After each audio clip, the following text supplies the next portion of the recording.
So my name's Austin. I am the last stand between everyone here, last major time stand between everyone here and free lunch, right? So I will do my best not to go over time.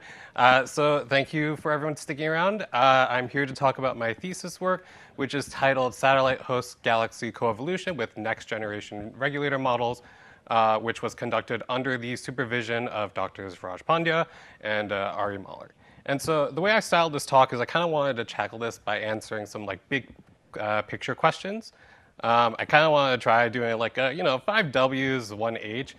But then I realized not all W's are created equal. Like where and when would not really be like, where did you do your thesis? When did you, like, okay. So I ended up then just kind of, replacing them and swap around the order. And now we're left with 4 what's, a handful of other W's, and still the H, right? And that just leaves us with a whole lot of what, right? But that's okay, because it's my job to get you through this whole lot of what. So with that being said, let's talk science. So what are we trying to study in the context of my thesis? And the answer is satellite galaxies. So we can basically classify galaxies into 2 types, where one, you have a central/host galaxy, which in the context of our own home, the Milky Way, is this, in this picture, is the large, giant galaxy right directly in the middle, and then you have your satellite galaxies, which are these little guys that are either orbiting around the Milky Way or are radially infalling, about to merge, right? And some famous ones that unfortunately we're not able to see because we're in the northern hemisphere are the LMC and SMC, which are dwarf galaxies, and then you also have these other guys which consist of ultra-faint dwarfs. So why are satellite galaxies interesting? Why do we want to study them? And the answer is satellite and central galaxies are observed to be different, and we don't fully understand why. And we can look at our closest neighbor being the Andromeda galaxy to give us a good visual understanding of this, right? So Andromeda M31 has this beautiful spiral galaxy with a great thin disk and everything like that. And then also highlighted are these 2 of its own satellite galaxies, and they're kind of these little blobby dudes, right? So they are already morphologically different. If you do even more detailed analysis and observations of these guys, you'll find that they're gas poor, you'll find that they're metal poor stars, which are indicative of these are really old stars that formed a long time ago, and that they are low star forming relative to their host. And so with that, we'd like to understand why these guys are different, and they make great laboratories for some of the physics we want to test for the early universe. So how are we trying to study satellite galaxies in the context of my thesis? And I am doing this using a 1D regulator model of galaxy formation called Sapphire. Historically, with analytic models, you are tracking the flow of mass across different zones, from the intergalactic medium into the CGM, the circumgalactic medium, down into interstellar medium, and back out. What one of my co-advisors has done, Raj Pandya, is that not only is he tracking mass flows across these different zones, but now he's tracking energy flows, which is important for not only the galaxy to regulate itself, but for the CGM to breathe and thus not become overpressurized and thus be unphysical representation. And so the way that this is done is by solving nonlinear coupled ordinary differential equations over time. And this model is great, but it's only been working on central galaxies for now. So my goal for this thesis has been to add satellite galaxy coevolution to Sapphire, so that way we can, one, create a better complete galaxy formation model, and to understand what we need to do so, right? And so now we had to ask, what are we adding to Sapphire to study satellite galaxies?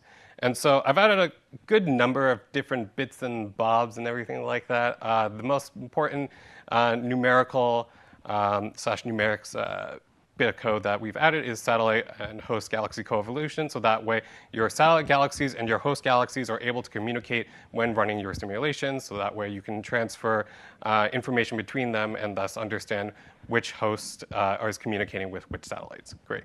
Another thing that ended up being a great deep dive, aka a long rabbit hole, is satellite galaxy size profiles.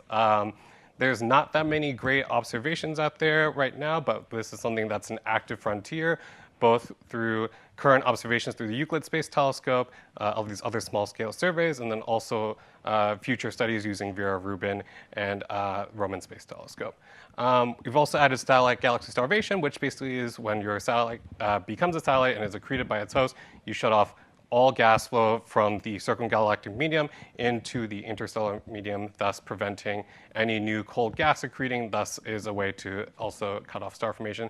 And the last major bit that I've added is ram pressure stripping of the interstellar medium and the circumgalactic medium. And just to kind of give you a quick interlude on what ram pressure stripping is, it is effectively when your galaxy is moving through a much more dense media, it feels this kind of wind that's just stripping off its outer layers due to the fact that this pressure is overcoming the gravitational binding energy of this gas. And this is something that we see both in observations, such as this lovely galaxy over here, which is a jellyfish galaxy. These guys are really cool. And because of ram pressure stripping, you see these long tails behind them, which give them this jellyfish-like effect. And we also see this also in theory and simulation as well. On the left over there is a wind tunnel simulation run by my collaborator Jingyao Zhu, where there's a constant wind that is being acted upon a galaxy to strip it of its gas and also producing this long tail. And so we're mostly focusing in this talk kind of the effects of ram pressure stripping because that has been the most dominant effect in our results. Okay, so we run our simulations on Milky Way, zoom-in halos, which we can compare and contrast to our own Milky Way and other similar surveys that focus on Milky Way-like galaxies. So what have we learned about simulating satellite galaxies with SAPHIR? The first thing that we are taking away is that there's not very strong an effect of ram pressure stripping on the redshift 0 / the current day stellar mass of our galaxies. We're only really seeing a factor or two difference between our base model runs versus our model runs with ram pressure stripping enacted upon it. And when we do these comparisons, we're comparing them, again, to the Milky Way. So this is a cumulative stellar mass function, which describes your number density of galaxies of specific masses. Another important takeaway is that, yes, we are comparing to the Milky Way, but that is effectively only one data point. So there's still the outstanding question of, is the Milky Way unique, or is it representative of galaxies of its similar size? So even though there's not that much an effect on the final stellar mass of these galaxies, we do see that there is a major impact on the satellite galaxy formation history. And so when we take a look of how long it took for these galaxies to form 50% of their mass, there's not much of a change in the shift of the distribution of the data. However, when we look at 90%, we see that your satellites, rather than forming their most the centroid being around 5-ish billion years ago, it's now moved up a lot earlier to around 9-ish billion years ago. So this opens up a lot of avenues for us to do some great testing regarding reionization of the universe, and thus do an additional analysis of eventually POP3 and POP2 star formation. Without ram pressure stripping, we also can't reproduce observations of satellite galaxy gas contents. So without ram pressure stripping in our base model, we get a lovely line and log scale, right? But that doesn't match the data at all. However, with ram pressure stripping, we're now able to reproduce Milky Way observations very well. It's important to remember that these are upper limits for the Milky Way. So we didn't really detect any gas in the observational data set, but if they did have gas, they'd have about that much. But the takeaway is that for most of the Milky Way satellites, there is no gas, and it's the same with our simulations. And then this is also important, thus, for getting their star formation rates relatively right as well. Again, flat line, log scale, it's a guy, but doesn't match the data. But with the additional physics and ram pressure stripping, we're now better matching both the additional local volume surveys that we are comparing to. And so with those being my key results, I think the good question is, what are my next steps? Well, it's my job not only to code, but to write a paper. And so, yeah, I know. They ask a lot out of us. I am currently working on this paper. It is part of a paper series where Viraj is reintroducing Sapphire to the world, now branded as Sapphire. And it should be submitted by the end of summer. We keep pushing back the deadline, but now I actually had to finish this. And then this is only part one of the work. There is a part two coming, which we've started hacking on a bit, where we are now going to be modeling satellite disruption. So how do you fully destroy a satellite? And then also how do you merge satellites with their host galaxies? And this is something that I'll be working on through the first part of my upcoming PhD. And then there are many more side quests that I pick up on the way because as a true gamer, I want 100% everything and add everything to my quest log. And so none of this could have been done without the help of so many people. And there's so many people I want to thank and for all the help that they've given me the past however many years, right? First, I'd like to throw acknowledgements to my partner, Margaret, who has read far too many personal statements that anyone should ever have to read.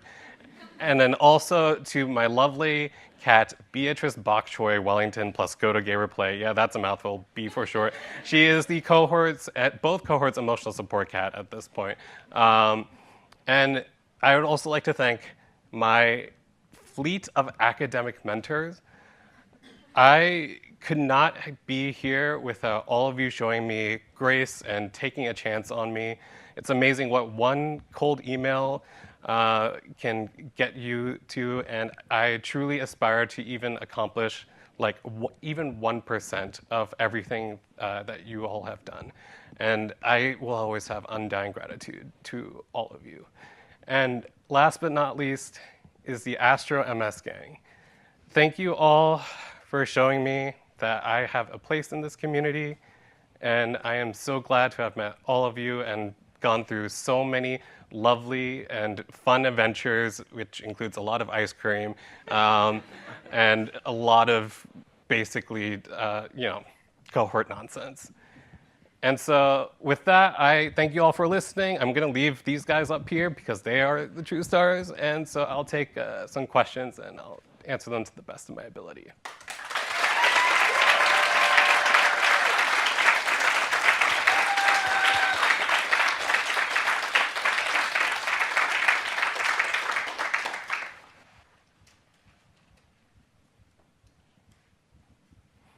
Lucia. Amazing, very impressive work. So what simulations or merger trees did you run this on? And in particular, I'm very curious about the plot where you showed the different formation times Yes. for the Milky Way, because the Milky Way seems really different. So I'm curious, is that like, why might that be? Yes. Is that because like, Yeah, so we ran our simulations on two sets of zoom-in dark matter only merger trees. So first is Symphony Milky Way, which is about 46 Milky Way-like in mass halos, where they don't have to have an LMC analog, right? And then we ran on a second one, which is Milky Way S. Yeah, the naming is great. Which is about 19 or 20, where they do have an LMC analog, right? And so that's kind of one of the tests that we've been like ironing out in the paper, being like, does the presence of an LMC analog when you now run Sapphire onto these merger trees, does it actually have like a predominant effect? And if we do see it, where do we see it, right? And so one of the places we do see it is the cumulative stellar mass function, but we don't actually see this effect too much in the T50, T90 like formation history plot.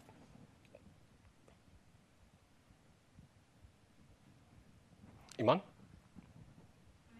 Austen, beautiful collage.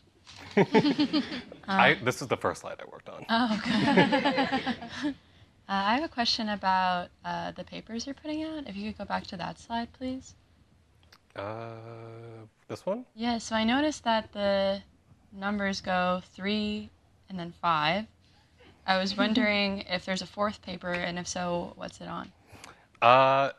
There probably is going to be a fourth paper. I debated on how much I wanted to pad that number out. Like, if it should be like 5 or like 9, knowing my own, lovely writing speed. It could be 4, but I'm not giving myself that much credit. But yes, there is at least a first and second paper. The first one, Viraj is leading. The second one is collaborator Lucas, right? And then third is me. We could also potentially, I could also be second or third. I don't know. It's Depends all on up in who's the air. first. Yeah.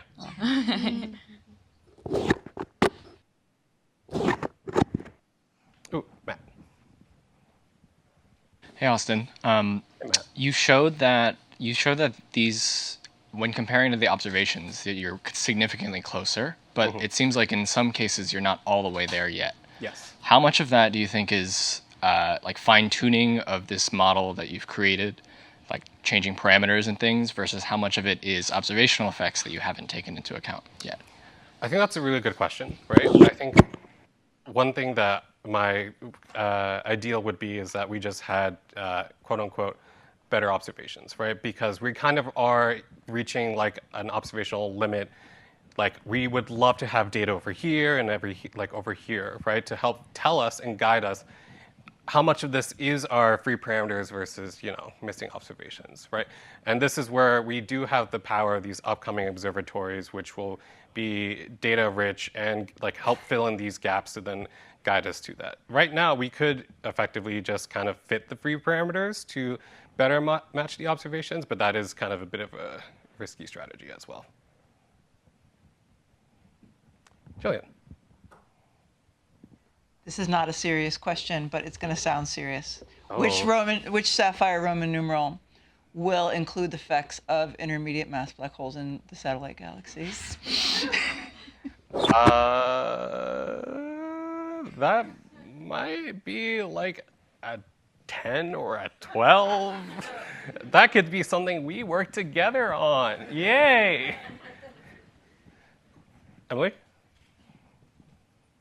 I'm not a big galaxies girl, so my base of knowledge on this is small. But I was wondering, I guess I can't think of any reason why this wouldn't be the case, but can active galaxies also have satellite galaxies? And do you think that would impact the dynamics and sort of, nature of satellite galaxies? Yes, that's kind of like a big question. Like the dynamics part is a big question of our follow-up paper, right? Because at some point for when we're running our models, we do hit a resolution limit. And so we need to thus consider, do we need to have our own like orphan model to thus then track galaxies that are then lost below the resolution limit, which then is a full like modeling of the infall dynamics and like flybys and everything like that, which then eventually tie into, okay, this galaxy is active. How does the satellite affect the galaxy and the galaxy then affect the satellite itself? So these are pretty big open questions that we are trying to tackle right now. Thanks, and thanks for your talk. And I think there was a question online. Oh, okay. James asks, says very nice results. One clarification question. In your results, there were SIM-MW and M-West curves. Could you tell me what those mean? Yes. SIM-MW is Symphony Milky Way, which are Milky Way zooms that don't need to have an LMC analog, whereas M-Way-S is Milky Way-S, where they do have an LMC analog in all of their zooms, as well as a Gaia-Enceladus sausage merger at some point in their formation history, which is just this dude that came in and was just like, hey, and merged with the Mercury. Yeah. Tim. I'm glad you brought this plot back up because I needed a second look at it. And also Sausage Merger, beautiful rock band name. So I'll keep that in mind. Everything for the Milky Way, there are upper limits.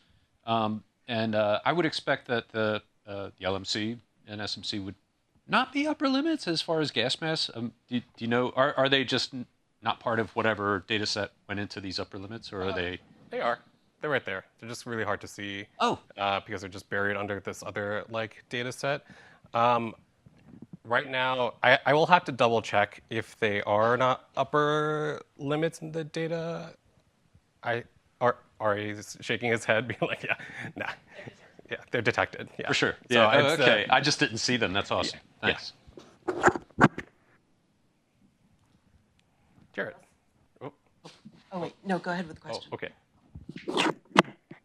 I was going to ask, so thinking, if RAM pressure stripping from the satellites is important, thinking back onto the main galaxy, what fraction of like the total energy of that main galaxy does this account for? Like, does the RAM pressure stripping that is so important for these satellite galaxies do anything to the main galaxy? I think that's a very good question. Right now, we do have like the turbulent, like kinetic energy of the CGM of the host turned off just for the sake of simplicity, but it should very much stir up the dynamics of the CGM, maybe even like heat up through shocks and whatnot, which then could increase like your cooling time, which is something that we could probably investigate as well when we eventually turn that knob back on.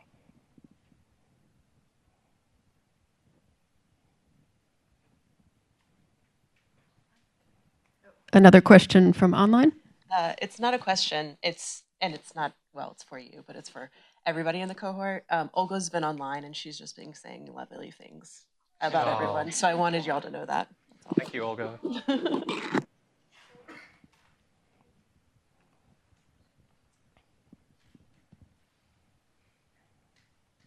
All right. If there's no further questions, let's thank Austen.